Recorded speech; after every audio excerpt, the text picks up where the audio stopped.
আৰু ইফালে ওদালগুৰিত জনজাতিকৰণৰ দাবীত উত্তাল প্ৰতিবাদ সাঁওতাল সকলক জনজাতিৰ মৰ্যাদা প্ৰদানৰ দাবীত এই প্ৰতিবাদ 10 সহস্ৰাধিক লোকে সাব্যস্ত কৰিছে প্ৰতিবাদ জনজাতিকৰণৰ লগতে সাঁওতাল সকলক ভূমিপট্টা জাতিগত প্ৰমাণপত্ৰ প্ৰদানকে ধৰি একাধিক দাবীৰ সমৰ্থনত এই প্ৰতিবাদ আৰু প্ৰতিবাদস্থলীৰ সবিশেষ পৰিৱেশ দেখুৱাব আমাৰ সাংবাদিক মুছাদ্দিক হুছেইন সদৌ অসম ছাত্ৰালী ছাত্ৰ সন্থাই আজি বিশাল গণ প্ৰতিবাদী সমদল এয়া মোৰ ভিডিঅ' জাৰ্নেলিষ্ট বাবুৰিয়ানে দেখুৱাই আছে সামগ্ৰিক দৃশ্য আৰু এনেধৰণে আচলতে তেখেতসকলৰ যি দাবী অসমৰ ভূমিপুত্ৰ খিলঞ্জীয়া চাওতালসকলৰ জনগোষ্ঠীয় ভাৰতীয় সংবিধানৰ 342 নং অনুচ্ছেদ অনুসৰি শীঘ্ৰে জনজাতিকৰণৰ দাবীত এই ধৰণে আজি ওদালগুৰি ৰাজপথ কঁপাই তুলিছে সামগ্ৰিকভাৱে দেখুৱাইছোঁ প্ৰায় 10,000তকৈও অধিক লোকে এই যি প্ৰতিবাদী সমদল এই প্ৰতিবাদী সমদলত তেখেতসকলে অংশগ্ৰহণ কৰিছে আৰু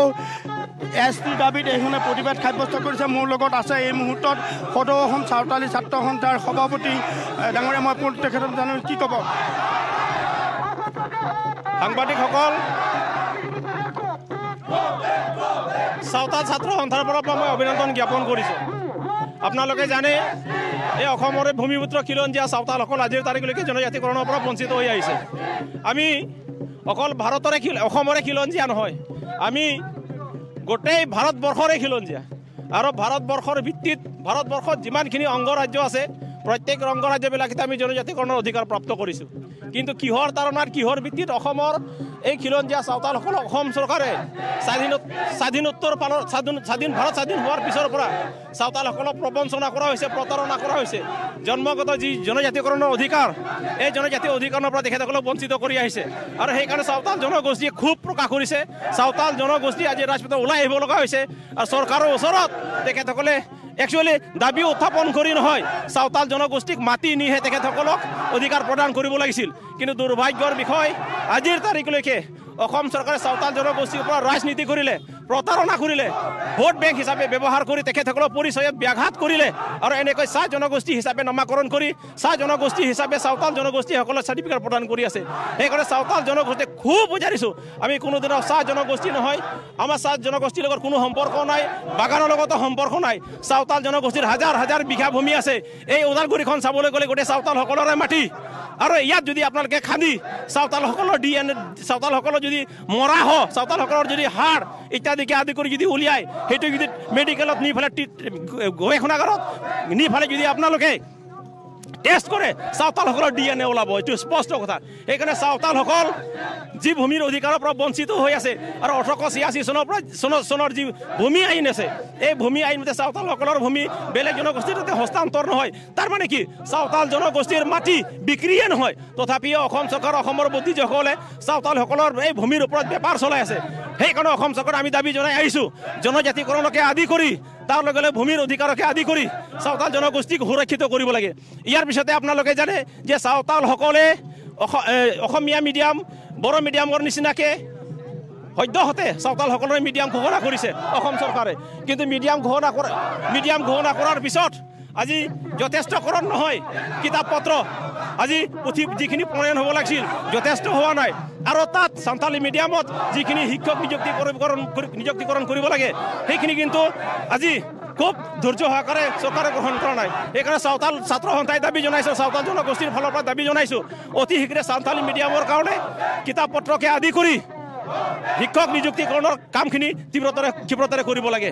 নিশ্চিতভাৱে মই দেখুৱাইছোঁ এই দৃশ্য আৰু বিশেষকৈ 5 দফীয়া দাবীজনক লৈ এই ধৰণে তেখেতসকলে প্ৰতিবাদ সাব্যস্ত কৰিছে ওদালগুৰি চহৰৰ যি ৰাজপথ এই ৰাজপথ কঁপাই তুলিছে সামগ্ৰিকভাৱে এই দৃশ্যসমূহ আমি দেখুৱাই আছোঁ এই ধৰণে আৰু বিশেষকৈ ক'ব লাগিব প্ৰায় 10,000তকৈও অধিক আচলতে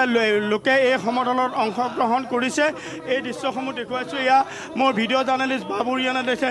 ST আমাক দিবই লাগিব তেখেতসকলৰ যি আচলতে 2022 চনত সম্পন্ন হোৱা প্ৰতিটো দফা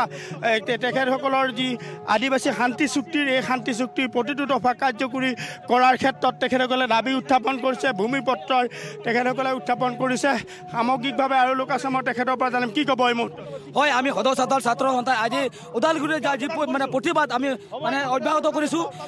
আমি অসম চৰকাৰক এইটোৱে জনাব বিচাৰিছোঁ যে দীৰ্ঘদিন ধৰি অসমত বসবাস কৰা খিলঞ্জীয়া ভূমিপুত্ৰ চাওতালসকলে এতিয়ালৈকে জনজাতিকৰণ প্ৰদান কৰা নাই আজিলৈকে ভাৰত স্বাধীন হোৱা 78 ইয়াৰ্ছ পাৰ হৈ গ'ল হ'লে যে অসম চৰকাৰ এতিয়াও জ্ঞাত নহয় যে অসমত খিলঞ্জীয়া ভূমিপুত্ৰ চাওতালসকলে এতিয়ালৈকে মানে চাহ জনগোষ্ঠী নামেৰে নামাকৰণ কৰি আছে সদৌ চাওতাল ছাত্ৰ সন্থাই আমি এইটোৱে দাবী জনাইছোঁ অসম চৰকাৰক যে এইবাৰ বিধানসভাত যিটো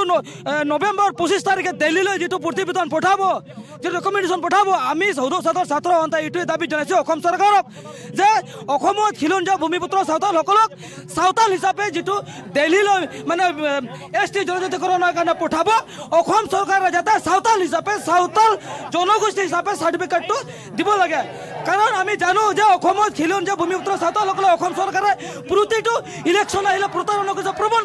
প্ৰৱঞ্চনা কৰি আহিছে অসম চৰকাৰে তথা হিমন্ত বিশ্ব চৰকাৰক এইটো হুকিয়াই দিব বিচাৰিছোঁ যি অসম চৰকাৰৰ কেবিনেটত 25 তাৰিখে নৱেম্বৰ 25 তাৰিখে দিল্লীলৈ যিটো প্ৰতিবেদন পঠিয়াব দিল্লী চৰকাৰলৈ যাতে চাওতাল হিচাপে মানে পঠিয়াই দিয়ে আৰু আদিত্য কাকলাৰে যিটো CCTVৰ মানে সেক্ৰেটাৰী বা সম্পাদক আমি তেখেতকো অনুৰোধ মানে জনাইছোঁ এই ওদালগুৰি মন মুচিবৰ পৰা যে সদৌ চাওতাল ছাত্ৰ সন্থাৰ দাবী এইটোৱে যে অসমত থকা খিলঞ্জীয়া চাওতালসকলে চাওতাল হিচাপে মানে যিটো 25 নৱেম্বৰৰ 25 তাৰিখে দিল্লীলৈ প্ৰেৰণ কৰিব অনুৰোধ কৰিছোঁ যে দিল্লীলৈ যিটো প্ৰতিবেদন পঠাব চাওতাল ছাত্ৰ চাওতাল হিচাপে জনজাতিকৰণটো পাব লাগে দ্বিতীয়তে অসমত থকা খিলঞ্জীয়া ভূমিপুত্ৰ চাওতালসকলে যে ভূমিৰ অধিকাৰ এতিয়ালৈকে পোৱা নাই মানে ৰেভিনিউতে হওক বা ফৰেষ্ট লেণ্ডতে হওক এতিয়ালৈকে যি মানে আৰু নিশ্চয়কৈ এটা কথা ক'ব লাগিব এনেধৰণে ৰাজ্যৰ ভিন্ন প্ৰান্তত উজনি নামনি সৰ্বত্ৰে এতিয়া প্ৰতিবাদ সাব্যস্ত হৈছে দাবী একেটাই জনজাতিকৰণ ভূমিৰ অধিকাৰ আক্ৰাছুৱে যদি পৃথক কমতাপুৰৰ দাবী কৰিছে তেনেদৰে চাওতালসকলে ভূমিৰ অধিকাৰ দাবী কৰিছে আদিবাসীসকলে ভূমিৰ অধিকাৰ দাবী কৰিছে কিন্তু সামগ্ৰিকভাৱে তেওঁলোকৰ এটাই দাবী জনজাতিকৰণ আৰু নিৰ্বাচনৰ পূৰ্বে তেওঁলোকে জনজাতিৰ মৰ্যাদা সম্পূৰ্ণৰূপে বিচাৰিছে আৰু ওদালগুৰিতো তেনেধৰণেৰে আজি চাওতাল ছাত্ৰ সন্থাৰ উদ্যোগত এনেদৰে হাজাৰ হাজাৰ লোকে প্ৰতিবাদ সাব্যস্ত কৰা পৰিলক্ষিত হ'ল সবিশেষ পৰিৱেশ দেখুৱাৰ বাবে আমি মুছাদ্দিক হুছেইনক ধন্যবাদ জ্ঞাপন কৰিছোঁ।